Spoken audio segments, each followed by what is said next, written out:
Welcome to episode 195 of Sports Geek. On this week's episode, I chat brand and sponsorship with the Brisbane Broncos' Kurt Brutton. Welcome to Sports Geek, the podcast built for sports digital and sports business professionals. And now, here's your host, who knows his way around an airport, Sean Callanan. Thanks, DJ Joel. Yes, my name is Sean Callanan, and I do know my way around an airport. I've seen a few of them in the last couple of weeks, and as this episode is going out, I've been seeing them over the weekend, and I've got a few more in my future. If you're listening to this in the first 24 hours of this podcast being released, I will be in San Francisco. Please let me know if you listen in the first, when it initially drops. I'd love to know the people who do that. I'm currently in San Francisco if you've listened to it straight away. If not, if you wait a couple of days, I may be in Montreal. I'm in Montreal from the 22nd to 26th. And if you listen to it back later, I don't know where I'll be. But as always, you can contact me, Sean, at sportsgeekhq.com or at Sean Callanan or at SportsGeek on most channels. You'll be able to get me that way. And as always, if you want to work with me or figure out how I can work with you, you can simply go to sportsgeekhq.com/work and fill out the form, find a time, and hopefully we can connect on a call and figure out how I can help you. Caught up with Kurt Brutton. I've known Kurt for a long time. I met him many years ago when he was working in the A-League at the Brisbane Roar. So it was good to catch up with him in his role, in his relatively new role. He's been there a while now at the Brisbane Broncos in their new facilities. They've recently moved in at the end of last year, and talk about his experience in his career for someone that has worked at all different ball codes. We go into that, and also the responsibility that Kurt feels both as someone who grew up following the Broncos, but the massive brand and entity that is the Brisbane Broncos, especially in Queensland. They're practically an institution, and so we go into that and how he works in the sponsorship team and the marketing and brand as a brand executive, and how he works with the digital team and all the integration pieces that I find myself talking about and working with people on. So I hope you enjoy my chat with Kurt Brutton from the Brisbane Broncos.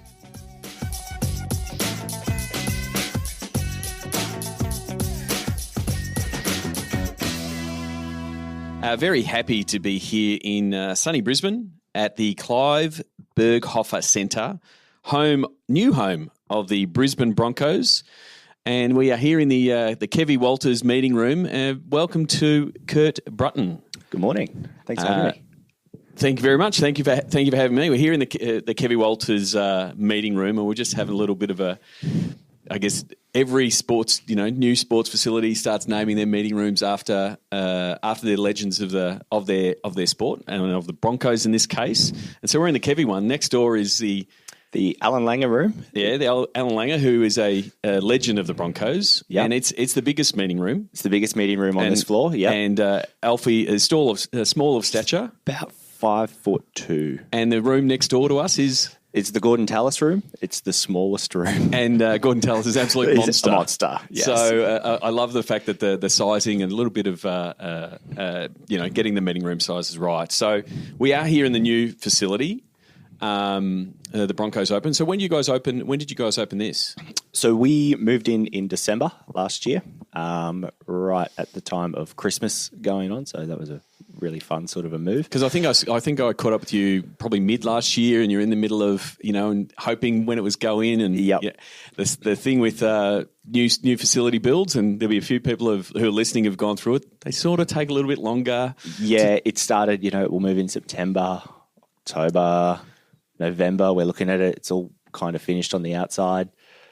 Okay, we can move in now. You get kind of 2 weeks' notice to pack up your stuff and move across the road. But we're in now. It's been a very smooth transition across to here, and it's a fantastic facility. Yeah, so we just did a bit of a tour. We've got the training field out there. Yep. You've got the gym downstairs. Sort of take people through, I guess, what the facility is and sort of, what you've moved into. So the basis of the facility was it's the first time in 30 years that the club has all been under the one roof. So previously the admin worked out of the Leagues Club, which is a separate business. Which is across the road from where we are now. Across the road from where we are now. So we haven't moved very far at all. But where was the training and where were the players?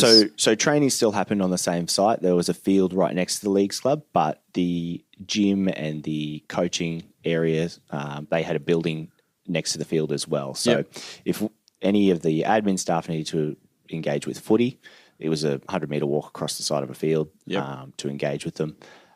Players would have to make a special effort to come into the admin So area. it does. I mean, it's not quite the disconnect of, say, the Boston Celtics that have the admin staff at one end of town and the training facility at the other end of town. So you don't have a terrible like commute, but it's still a bit of a disconnect. Correct. You feel like two parts of a club. Yeah.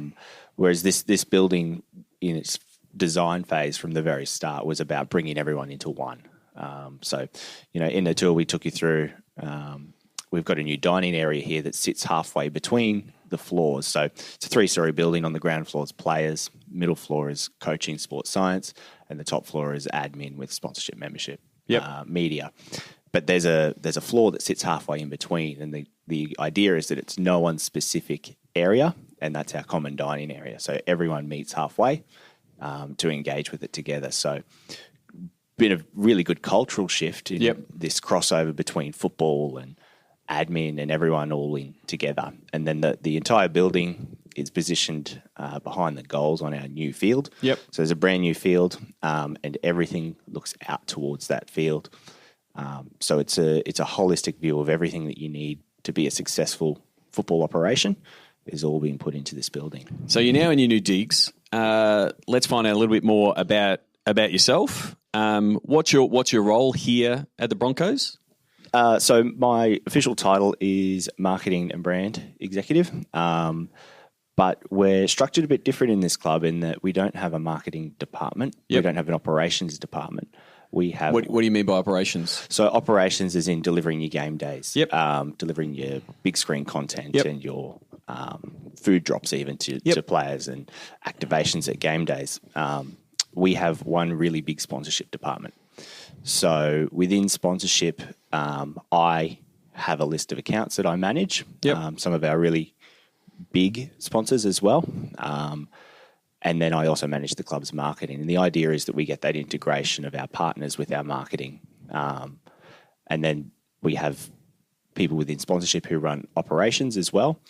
And their sponsors that they account manage for are easily integrated into our game days where that's their objective. So it's a different approach from my experience of clubs. Yep. But it seems to work really well. So so effectively you're in the sponsorship commercial department more so than like when you said, marketing and brand executive, it sounds like you're in a marketing department. Correct. But really you're in the commercial sponsorship department with a focus of, hey, we've still got to do the marketing for the club. So it's a bit of a foot in both camps for that side of things. Correct. And that's how the whole department operates. So everyone's got a foot in both camps, and it's about the integration again. So our multimedia and our design team and the guys producing our content sit in a different department, but I also then step across into their meetings and have daily conversations with them about what they're doing. Yep. With the objective of also integrating our partners across that. So you don't have that disconnect that sometimes happens with a marketing team in its own silo that's saying, hey, we're rolling out this cool new campaign for membership or just brand, just to say, hey, this is what we're doing. And doing terrific creative, and it's on point from the brand point of view, but they're not coming back to the sponsorship team to say, oh, how does this work with our partners? How can they better leverage this? Because that's a really big opportunity, and the partners want to be part of it. So the fact that you're one and the same person, unless you've got a multiple personality disorder where you don't talk to one another, you're across both. Correct. It also works, the other situation that you see a lot is the multimedia and the content guys are producing this great stuff, and then a sponsor comes in with a campaign that they want posted on that sort of a channel, and it doesn't work. It doesn't click. It doesn't flow. But because we've got that integration, when they're talking about some of their ideas, we can jump in and go, hey, this partner's actually really looking for some great content in this sort of a space. It would work. Let's integrate it from the start. It's so important. And, you know, I when I'm working with teams and, you know, content teams, the digital side, when they're doing stuff, I'm all for them doing stuff they want to do. But a lot of the times they go, oh, we're going to do this cool stuff, and they don't name it and define it and say who the audience is. They just go, oh, this is cool, which it is. But then the second piece is making sure your sponsorship team is aware of it before you do it. Correct. Not hey, you know, because on the other side, you know, the digital teams, they're saying, oh, the sponsorship execs just sent us something and we have to do it. It works the other way as well. When the sponsorship exec goes, that's a killer piece of content, or that's going viral. Hang on, we didn't talk to our partners about that. They would have been, you know, been all across it. Yeah. So it's a real important process to be in there and sort of say, oh, you know, yes, we want to do it, and I've got the right partner for you. Yeah, we do get those late buy moments quite a bit where we're like, fantastic content, that'll be awesome. Let's do it. And, you know, you get the buy-in from all parties then too. And do you think because you've got that integration, or the fact that you're sitting in on those meetings, that I guess the commercial savviness of your digital team is growing? Like, yeah, because I'm always 100%. saying to them, you know, you've got to pitch like you're a TV show. Like, you know, you're pitching to a new network. Oh, here's my sitcom. This is for the audience, and this who's going to love it. You've got to do that with all of your content because, you know, you need an advertiser. Yep. I can't believe I'm doing air quotes while recording a podcast, but I just did. You know, and so that's the piece that's worked really well for you guys. 100%. So, you know, could segue into, you know, some of the stuff that we are doing here. You know, content that they're producing, so, you know, podcasts and Facebook Live shows, they're actually thinking from the very start, okay, if we did it like this, sponsorship then have the opportunity to sell into it like this. So they're developing these concepts with a commercial lens, yep. and helping to present to us new assets to sell. So, you know, in clubs, you've got your big brand assets on your apparel. Yep. Which we're lucky enough to be full with. Yep. So then we start searching, what are the other assets? How do we get more partners involved? How do we get the existing partners more involved in other areas? And so our multimedia team, because we've got this tight connection with them, are developing assets for us. And it is a matter of, you know, you're in a very lucky is not the right word, very, you know, Broncos are a super strong club, you know, inventory, you know, you sell out of inventory. So when you get to that position, you go, you know, we need to create more inventory. We've sold, you know, talk about apparel. You've sold your shirt sponsorship and your short sponsorship. You know, it's something we're seeing in the US now that they're starting to see the, you know, the advantages, or at least just the revenue that you can put by putting a logo on your jersey. You know, that's sold out and it's premium, and you've sold out your other, you know, your other inventory items. So it's like, well, your team, you know, everyone in the sponsorship team says, well, we want to. What else have we got? What have we got next? What's next? And, you know, digital and content, you know, is the option. You know, I think the article recently from Man City saying their second most important product after football is content. Yep. Right. And, you know, that's the game we're all in now, whether you're working on the digital side or the sponsorship side. So, and from a sponsor point of view, what's their appetite and both desire and understanding of the digital space? Because you've got a lot of sponsors that go, I want the logo, I want the signage, and not quite knowing how to be in the digital space. Yeah, I think it comes from, you know, those initial first step conversations that we have with our sponsors. Sponsorship department are also equipped in that area and that knowledge to be able to present forward and get them from the very start on the journey of, you know, how to integrate across the board. You know, you've got your brand assets, you've got your digital assets. How's this all going to work together?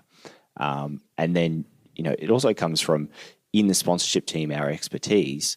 We all sit together. We're all a tight knit bunch, but they can lean on me for my marketing expertise, or I can lean on them for their operational activation experience. So we've all got these multifaceted roles, and we all talk to each other. So we all know each other's sponsors. We all know who we're pitching for at a particular time, and we all contribute from that. So we can start with the sponsor from the very start, from the initial conversation. Yep. What are your objectives? And then work back to develop, okay, what's an optimal plan for this partner? It's so, that it's so important, that initial piece. You know, I had someone email me, I apologize, I can't remember who it was, but he was asking me about sponsorship and how do I, pitch to figure out what the sponsor wants. And so the latest one I've go with is the Spice Girl strategy of ask them what they want, what they really, really want, right? And because most of the time they don't know, right? And or they're it's a bit unsure or a bit fuzzy. Whereas if you say, what do you really want? And, is it brand? Is it awareness? Is it reach to a certain audience? Is it leads? That kind of thing. Or is it activating in the stadium or driving people into a store? Like that starts the whole conversation for you guys. Yeah. Yeah. And I think, sponsors are now smart enough to know that, a logo presented on one particular medium is not enough. Yep. How are they leveraging that? And that's probably the other big part of this club is the strength of the Broncos brand. Yep. Buying access to that IP for a lot of our partners is just as valuable as the brand presence that we can put forward. So, example up here is we've got the Broncos burger at McDonald's. Yep. Now that is a massive brand piece for McDonald's and in the Brisbane region. So it's on their point of sale when you come to a Macca's here as our players. A Macca's is McDonald's. That's Australian for McDonald's for our US listeners. but that is true. That's right. Yes, it is. I just have to put translation service in sometimes, but yeah. Yeah. G'day, but it is an important point of understanding the value of just the IP of your brand. Yeah. Right. And it can be just in the logo, in like you're talking about there with the McDonald's partnership, but then also in all of those social assets. Yes. Right. Because just because you've got Facebook and Twitter and Instagram, all these channels, whatever they are. Yep. The days of, and there's still people that are throwing it in. Yep. If you don't put value on it yourself, then the brands won't. Yep. So you've got to say, well, you want to be on our Facebook wall or under our brand on Facebook or Twitter. If you don't say, well, this is what it's worth to us, then it's really hard to have that conversation with the sponsor to say, here's what we're going to charge you. And we have that predefined as well. So, all clubs will have their hierarchy of sponsorship, from their naming rights to their platinum and principal partners and working down from that. So we have those listed out. Yep. And we know what it takes to be in that, but then what access a particular partner will get. So there is a minimum investment to be able to use our logo and our player and our colour IP. Yep. There's a minimum investment to be involved in our social. Yep. So part of that is just that sitting down before you're trying to scratch around for money and defining what it is that it's going to take for a partner to get to somewhere. Yeah. And, I love the recent article of that mentioned The Rock's movie negotiations, where he says, here's what you pay me to be in your movie. Oh, you want me to tweet about your movie? That's another $1 million. Yeah. Right? Because he goes, well, you're buying me, the actor, right? Yeah. You're not buying me, the media network and the channel and that kind of thing. And I think it's a great case for sports teams, leagues, athletes to say, you've got to put a value on this. Yeah. If you don't put a number on it and say this is why, then people will get it for free, and it's really hard to increase free. Yes, and it's actually interesting me being in this position now because it's not always been like that. Yeah, in my journey through clubs, it is very privileged to be in a club like this where we do have that strength of partnership to be able to say, okay, these are the minimum investments that we need. So you've done a perfect segue. A little bit of a segue there for you. I'm meant to do the segues, but you have led into it. You've got a strong background in Queensland sport. You're one of the few people, and I haven't run the numbers on LinkedIn, but you've got a unique background that you've worked with 3 different football codes. So in Australia, we call all of the different types of football because different football codes because everyone calls themselves football. Yep. So you are currently in the NRL Rugby League. Correct. You've also worked previously at the Queensland Reds, I should say, which is rugby union. Yep. And before that, which they call themselves football. And then before Global that, football. true football or world football or soccer, as people know it, at the Brisbane Roar. Correct. And like you said, scales of economy, size of business, those kind of things. You start. Take us through your background and I guess the stepping stones and things you've learnt, along the way. Yeah, so not by design that I've been through 3 clubs, bit of a journeyman, but my real background right back before I even got in sport was advertising, working for advertising agencies and worked on, the sponsor side. Yep. So I was working with NRMA on some of their Broncos leveraging back before I was involved in sport, and then was working on the FFA and Brisbane Roar account before I even joined that club. 3 very different clubs with very different structures that come from, their ownership and therefore then what they have to achieve. So the Roar being a privately owned club is very much... Which again is rarer in Australia than the norm. Again, for people who are listening in the US and even in Europe where a lot of the teams are privately owned, in Australia, the majority of teams are not privately owned. They're member-based organisations. And again, if I'm using a US example, it's like the Green Bay Packers that are member-based organisations. A lot of the AFL and NRL clubs are formed that way as non-for-profits or something similar. But the Brisbane Roar were privately owned. Yep, Brisbane Roar being privately owned. The Reds are actually a state governing body, with the Reds being their marquee representative team, and then the Broncos are shareholder owned. So we're listed on the Australian Stock Exchange. You can go and buy Broncos shares now. We had our AGM yesterday, so we have that accountability to mums and dads. Which is, and that's pretty unique to be listed in Australia. Correct. It is. I think we're the only sporting team. I think that are listed. the only sporting team. Yeah. So most of them are sporting organisations like the Reds. But so take me back to your. So we met I guess many years ago when you were at the Roar, and. Had some great success there around the Roar, around grand finals, and I guess activating those, and small teams doing big things, I guess is probably the way that I would describe you at the Roar. Yep, yeah, very much. Roar was fantastic. There was 5 seasons I was there, so I joined under the Ange Postecoglou era. In the middle, just after they won their first championship, which was a kind of a watershed moment for that club and for its fans. Fantastic time there. Small, tight-knit team. A lot of passionate people in football, working in football. Everyone there knew the game intricately, loved it, would do anything for that club. And still are. The people working at that club are just dedicated to it. Absolutely love it. So, really great times at the Roar. Being the smaller size admin operation, so probably 20 staff, you get to learn a lot of the different aspects of the business. So working across membership and media, which in bigger size clubs are whole silos with their own team of 40. There's the constraints of budgets and resources, but then there's also the nimbleness of being a smaller team and all hands on deck and, hey, can we do this? And there's not the layers of people saying yes, no. It makes you think. Yeah. You've got to be agile. You've got to be quick. You've got to be looking for every single opportunity to engage with your fans. If you miss an opportunity, you don't have the resources to go and make it again.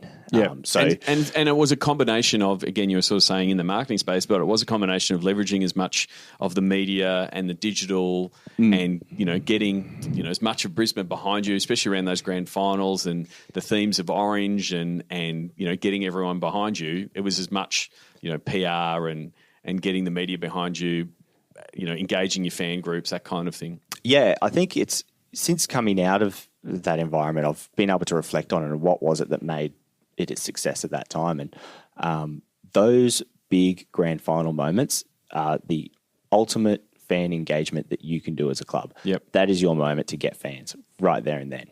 You'll never do any better than that. So it's after those experiences, how do you keep the fans coming back? And that's where you've got to keep invoking those memories, those feel good, that real vibe of what that experience was like, and keep harnessing it and driving it.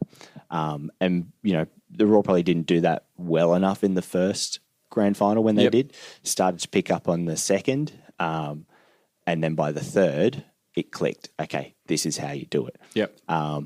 It really is that classic case of be ready to take advantage of that moment. Yep. And when it does, put the foot down as hard as you can, and capture as much content, capture as much fan imagination, capture as much data, as you can, and then when the confetti slides into the gutter, you can say, okay, what have we got now? Yes. Who was it during the Super Bowl? They tweeted, "We're going offline. We're out for." Well, it was the Eagles. Eagles. That it was. I think it was 12:30 or midnight or whatever. Yeah. And they pretty much said, we're going off channel because there's nothing we can capture here. There's nothing they can capture that, but there's nothing that they can do that is better than that full-time whistle. Yeah. You're never going to top that. Yeah. Ever. Your fans, doesn't matter what you post from then on, you won. There's the score. That's going to get the most likes you'll ever receive on any platform. Yeah.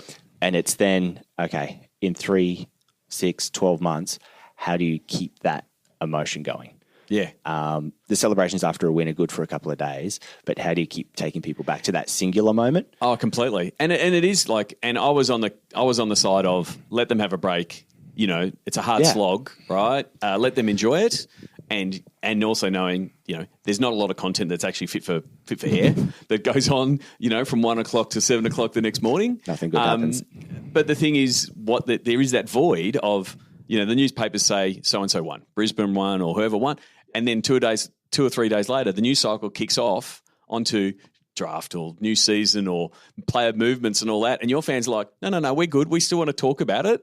And that's the opportunity that to lengthen it out. And then the other thing that's the easy thing is every big event, whether it's New Year's or Christmas or whatever, you can always go, oh, this is a Christmas when we're still champions, and you can remind that whole reminding your fans. They're like, yes, that's right, we are, and that's the opportunity, I reckon. But you've also got the night of winning. You've got your party, but then. You watching Manchester City yesterday with their ticker tape parade through the city of Manchester. That's your big fan engagement moment after the win. So there's all these ways you can do it live there. And then you can also have someone else doing the longer form piece or the mini movie that you're going to put out a day or two later. Yeah, that people are like, I'm still all in. Yeah, I'm still all in. I want to be part of it. Or again, going back to what you're doing now. How can we integrate our partners in that piece? Yep. In that type of content. So, so I guess Brisbane to the Reds to the Broncos. Again, I don't think I can understate it. The size and the power of the Broncos brand, how big they are. For a long time they were the only NRL team in the whole state of Queensland. Yeah.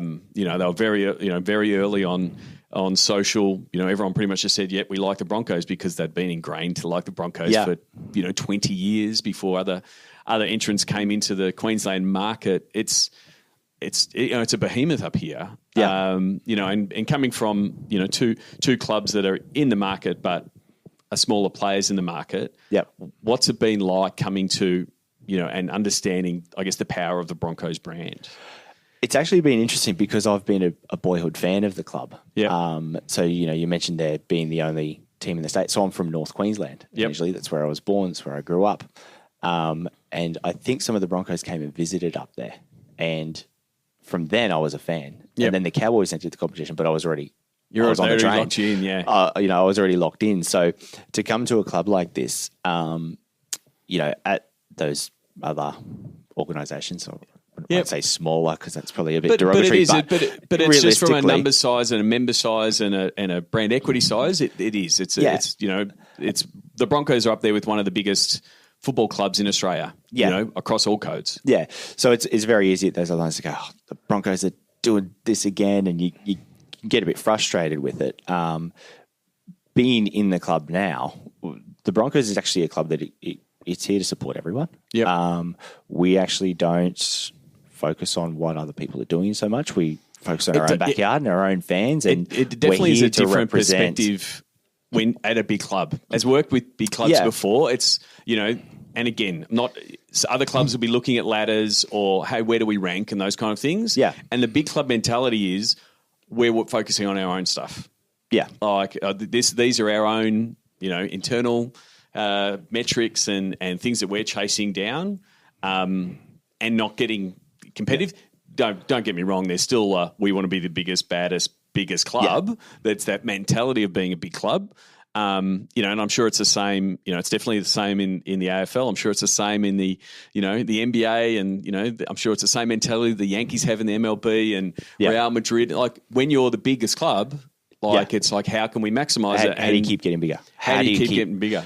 I think the biggest difference being at the Broncos is I kind of feel a bit more pressure of expectation, for what this club represents and the history that it has. And also then coming from being a fan, I know myself, this is what I'd love to see the club doing. This is what I'd like to see the club being moving forward, doing this, doing that. So I think it's an expectation that I almost put on myself and the other staff put on themselves here to be bigger, to be better, to push it a bit further, to try something different again. And so on that, because not to say you're not looking at it else, are you looking at other big global team leaders to say, chasing down a Real Madrid or Barcelona, with their 100 million fans, is a different piece. But are you looking to those type of teams to say, how are we doing? How can we benchmark ourselves against the best of the best? 100%. So I'm currently copying it at the moment because I'm quite excited about all the European football kits that are being launched. Yep. And I've just got this folder that I've been collecting everyone's launch photography. Yep.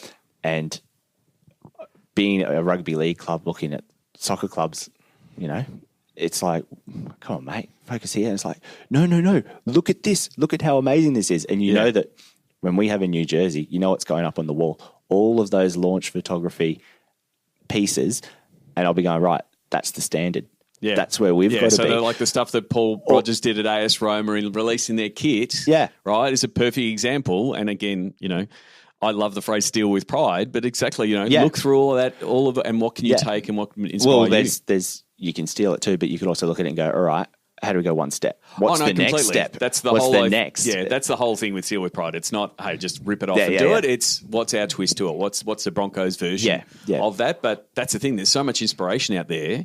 Yeah. And that's what I love about the space, because we have this competitive juices flowing for people in the digital creative sponsorship marketing space that go, oh wow. Like look at AS Roma punching above their weight with the big boys, and what Paul's doing with AS Roma. It's like, well, you can break through the clutter. You can get through the noise. Like, for instance, Twitter there's a lot of noise. And it's hard to get past the algorithm on Facebook. There's all these things. It's like, well, what gets past algorithm. It? Yeah, but what gets past it is good creative. Yes. And stuff that your fans connect with. Yeah. So, all the fussing of the algorithm, it's like, just be good. And those pieces also have a part to play in your brand. Yep. So, key insight that I've been noticing of a lot of these launches is they're launching home jerseys and all the photography is done in their home stadiums. Yep. I mean, it's such a minor key detail. Most people aren't looking at what's around it, but of course it makes sense to launch a home jersey in your home stadium. Duh. Yeah. So, those subtleties of the and even if launches, it's subliminal, so that ties into our membership message, because you want to see those new jerseys on the field and you want to know where your seat. Like, again, it doesn't have to be, here's a new kit, buy a membership pack, right? But it's like, there's 5 steps we're going to get you. Yeah. We're going to get you with 6 different pieces of content or 7 pieces of content. So when you get the marketing message that says buy a ticket, you're primed. Yeah.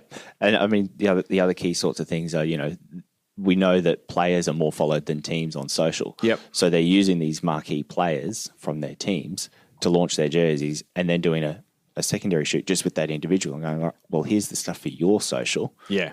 So and the whole building that network. Athletes networks and how to leverage those and how teams leverage those.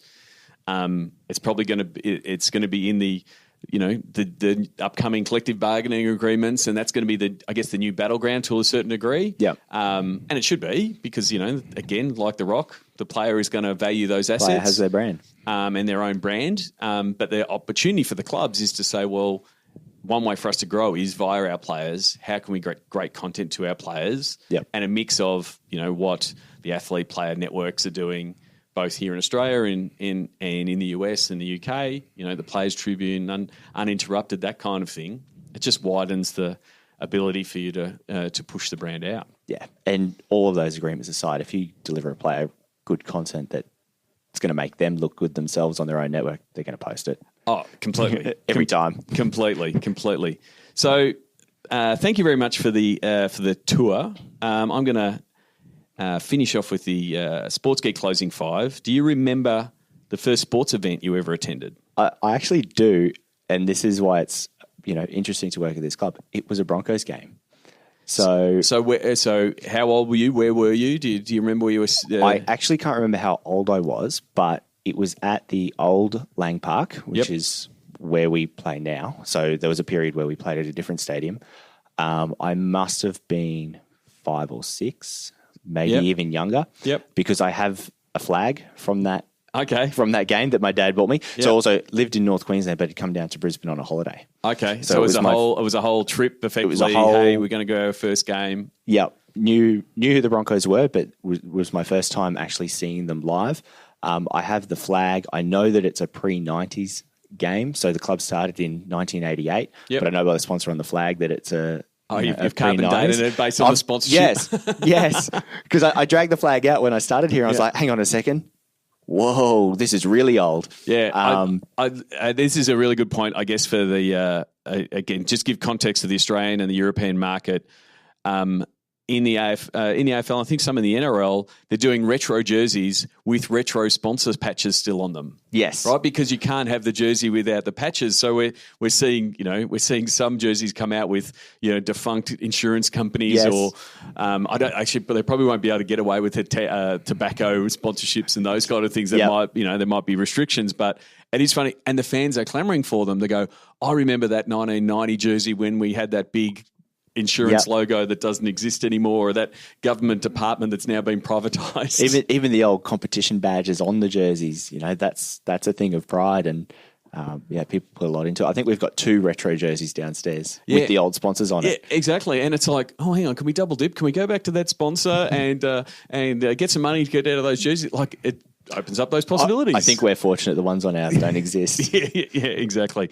You would have, in your time in sport, you would have been to a lot of different sports events. Do you have a favourite food memory at a sports event, or a go-to food when you go to a sports event? Don't so much have a memory, but I have, every time I work at Suncorp, which has been a lot in the last 7 years, I have to get a chicken roll. Chicken roll? When I'm working, I've got to go get the chicken roll. Is it a roast chicken roll, or is it more of a chicken schnitzel? It's a bit more like a chicken schnitzel with lettuce. It's pretty typical stadium food. But there'll be catering on for staff. There'll be stuff rolling around, but I've got to go get the chicken roll every time. Oh, terrific! What's the first app you open in the morning? Probably Facebook. Facebook, then to Twitter. Okay. See what's exploded in the sporting world overnight. Definitely. Although recently, if it's on a Monday, I'll always get up and check the Premier League scores as well. Okay. Through the Premier League app. And then I'll open the Optus Sport app and watch the highlights. So getting out of bed, it's a good 20-minute routine sometimes. It sounds like, oh, hang on, it's a Monday. Now I'm doing this. Yeah, Monday, check the fantasy score too. You got to see, what did I score? Is there someone that you follow that you would recommend that the podcast listeners should check out, whether they be someone who tweets, or a writer, or an author, or someone that you follow? Probably a bit of an unknown one. Guy by the name of Nice Orange is what he calls himself. Nice Orange. Nice Orange. On Twitter? Yep. Or Orange. Anyway, changes it. We'll find the link and we'll find it in the show notes. What's he provide? He's a mega fan. Loves a good Photoshop. Okay. Finds his way into these little niches of something that someone may not have picked up in a particular moment. Very funny. In for rugby league or Football. Football? Very much football. He's a Brisbane Roar fan. Okay. He's doing his own memes and commentary and that kind of stuff. Loves it.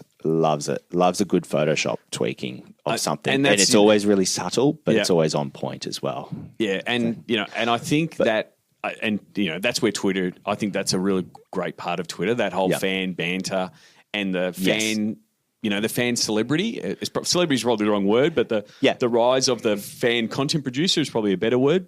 That are commenting on the game. I was listening to a podcast recently with Worldwide Wob, who's a Twitter person, NBA Twitter personality. Yep. And so he got his rise at Vine. So when Vine was on, he was just doing quirky highlights of pettiness in the NBA, and he does this thing with synchronized players. So when players both scratch their head at the same time, he finds that clip and sends it out. Yeah, right. So it's in the quirkiness, but he's now risen to a point where people are checking out these weird highlights, and he's now doing a podcast and a show with ESPN as a result, because it's a new form, like it's a digital first content piece. Yeah, and the fans like that are also a really good kind of reminder of who it is that you're going out to. Yep. It's very easy to listen to the loud, angry ones. Yep. But, those genuine fans who are just there to have fun, support the team, follow everything that they're doing, and amplify that. Yep. Really important key fans to keep on board. And it does offer a different slant, like you said, on the content you're producing. Yeah. Like you go, and that's where we're seeing some teams take a little bit more of a fun element to, again, Twitter in use of memes and how they go about it. And, some do more snark than others. Yep. But like having a bit of fun on the platform, which is a bit of a hat tip to those kind of those type of accounts, and also sort of bringing them in-house a little bit to, whether it's retweeting or, favoriting and that kind of thing to say, we like this content, keep it up, our fans love it as well. Yeah. The other thing that I find it does for me is in the back of my mind, if you're about to put something out, you're like, oh no, what are they going to do to me if I put this out? Yeah. It's a kind of pause, makes you pause. Oh, completely. And it has to be aligned with your brand, right? So those teams and brands that are pushing the edge and the envelope on that space, it has to fit with your brand. And and there are some, big brands, big teams, and again, that don't do it because, well, hang on, our brand has always been, it's always been traditional, and that's how we do it. So we can't play in that edgy space that an up and coming team or brand can do it, but it doesn't mean it's right or wrong. Yep. All right, it's got to be aligned with what you're doing from a brand point of view. So the last one, what social media platform is your MVP? And so you get 2 votes here because people like to sit on the fence. You can vote what's Kurt's, what's yours personally, and then from a Broncos point of view, what platform is the MVP for the Broncos? Facebook. I'm probably a bit old in this regard. Probably very Facebook old. For you? So for me, in the marketing space, the multimedia guys run a lot of the organic content. Yep. I run a lot of the paid. Yep. It's still so powerful. So powerful. You get those audiences right. You put the right content in front of them. Yes, it's an ad. Yep. But you can deliver that to them. You can track it. You can follow it through. So that's a combination of ticket sales, membership sales, and sponsorship activations? 100%. Yeah. Merchandise as well. So merchandise is a big area for us.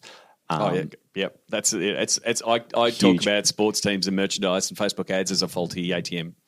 It's like you put money in and more money, you put the numbers in and more money accidentally comes out. Yeah. And if you're not doing that e-commerce play and understanding how to do that, again, it's free money. The other thing is increasingly so coming back to Google. It's very easy on Facebook to go, wow, we can target down these people so well. Yep. For big sorts of clubs, you still need that mass reach. You still need that, we've got so many fans across such a large geographical area. Like the number of fans that we have in Papua New Guinea is massive. Yep. They absolutely love us. We're almost their second national team. Yeah. The Broncos. We went there in the preseason and got mobbed. So you end up in that space similar to some of the NBA teams are now looking at segments of their digital fans and saying, oh, we've got a lot of fans in Indonesia.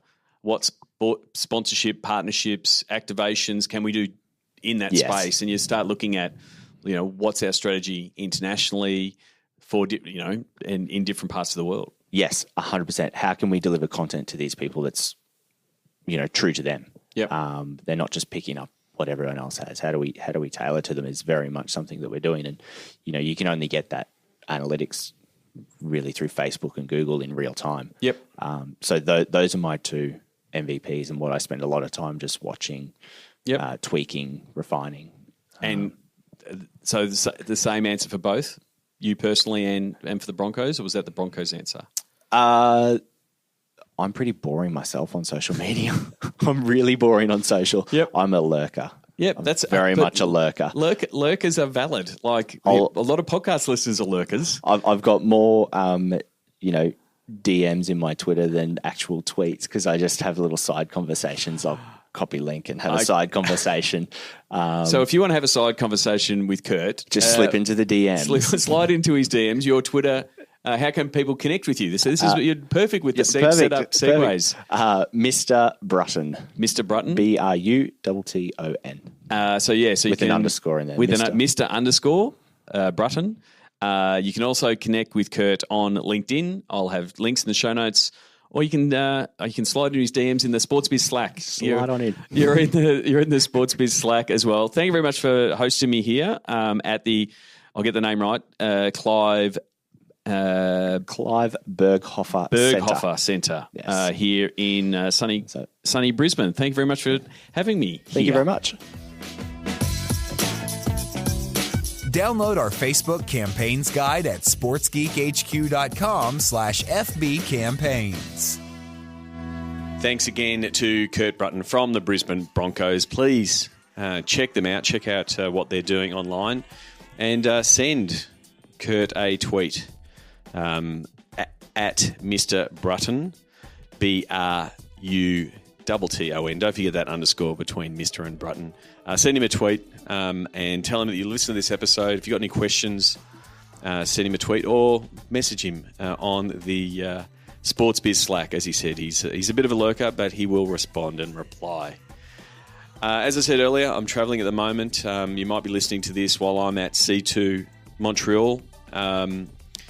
I'm all booked in for my workshops and labs, and I've already got some brain dates set up. I've really enjoyed the process of finding new people to connect with prior to the conference, rather than the turning up on day one and meeting someone randomly at a networking event. It's been an interesting process. So I've already got some connections and brain dates, as they call them, built. So please, if you're interested in more, as always, you can contact me. I'm going to try a little bit of video blogs or vlogs, if they're still called that, during my week away. So if you haven't seen them already, you can check them out. I'll be putting them out on my LinkedIn, and also most likely a mix of my personal Sean Callanan Speaks is my Facebook page, or the Sports Geek Facebook page, and also put some out on YouTube. So I'll have a little bit more to say of my C2 Montreal experience once I've come back, and potentially really looking forward to C2 Melbourne in October 17 to 19. Also, one of the things that I'm really enjoying, because I just did it in the last week, up in Queensland, was one of the reasons I was in Brisbane for the Sport and Rec conferences. So the one in Brisbane was last week. I've got one more to go. That's on Thursday, the 31st of May, up in Cairns. So if you know someone in that part of the world, tell them to go to sportsgeekhq.com/Queensland 2018. There's links there to go. But I'm really loving the different keynotes and workshops that I can run for conferences and events. So if you're looking for someone to present to your team, to your league, at a league conference, or a sports marketing or a digital conference, I'm really loving my current, suite of keynotes and workshops. There's the one titled Show Me the Money, Connecting Digital Sports and Sponsors, that works through how to build out sponsorship proposals that integrate digital. I've always got the digital fan engagement best practice, here's what people are doing around the world, which is always one that helps inspire, gives a bit of steel with pride, as I discussed with Kurt, sort of showing what other people can do and how you can twist it to your own. Also, some of the broader topics that I talk about is content strategy, whether that be content strategy from a sports point of view or from a big corporate point of view. How can you leverage the platforms that are available and where should your content live? I've also got a few different variations on Facebook and the ad side of Facebook and how you can best use that. And they're probably best illustrated in our Facebook guides, which you can get on the website. There's one on Facebook data. There's one on Facebook campaigns, how we do it. I've also done a couple of keynotes and workshops around LinkedIn, and it's titled How to Build Authority and Connect with Anyone. I've been a big fan of LinkedIn, been using LinkedIn for a long time. If you haven't connected with me on LinkedIn, my apologies. I should have sent you an invite by now. But yeah, I work with corporates and CEOs to help them understand how to use LinkedIn, how to use it as a business development tool. I think it's really valuable in the sports space for the people working in the commercial teams and commercial sales and corporate sales to understand how to use LinkedIn, how to connect people, how to do it in the right way, and how to do it in the don't be doing it in the spammy way. And then the other one is Athletes in Digital, the Sports Geek Way, which is our athlete training program around how they can use digital and how they should use digital and what things they should avoid in using digital and social. So there's just a few of the topics. I'm not restricted to those. So if you do need a speaker, simply go to sportsgeekhq.com/keynote. And you'll get a detail of all my speaking operations and be able to get in touch and find out if we can find a date. Until next episode, as always, you can get in touch with me via social at Sean Callanan or old-fashioned way via email, sean@sportsgeekhq.com. Until next episode, my name is Sean Callanan and you've been listening to Sports Geek. Join over 1,000 sports business executives in Sports Biz Slack. Go to sportsgeekhq.com/Slack. Please share your fave episodes of Sports Geek on LinkedIn. Be sure to tag Sean Callanan. Go to sportsgeekhq.com for more sports digital marketing resources. Want to chat with Sean? Book a time for a call. Go to sportsgeekhq.com/phone call.